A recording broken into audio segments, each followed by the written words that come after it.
Hello friends नुआ एक video आपण मानक स्वागत। यही वीडियो आम डिस्कसन करवा कि न्यू एक पोस्ट बाहरी पंचायत स्तर में जीआरएस पोस्ट ता विषय आम डिस्कसन करवा। यह को PRDWD कंडक्ट करुच्ची। यह हूँ permanent job Odisha government job post name है जीआरएस। यह को ऑफलाइन माध्यम एप्लाय करा जाए।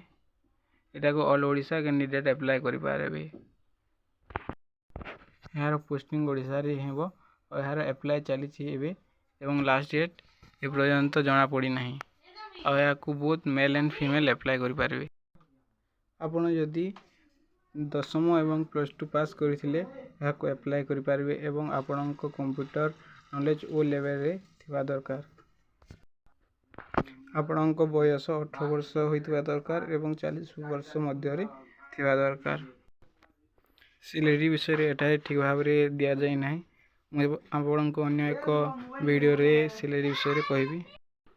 आपण को 10 एवं +2 रो मार्क बेसिस रे आपण को सिलेक्शन करा जिवो और एप्लिकेशन फीस समस्त फ्री अछि। नेक्स्ट वीडियो रे यार एप्लाय किपरि करा जाय ता विषय रे वीडियो आनिबी। आई होप कि आपण को ए वीडियो भल लागिथिबो एवं हेल्पफुल हेबो।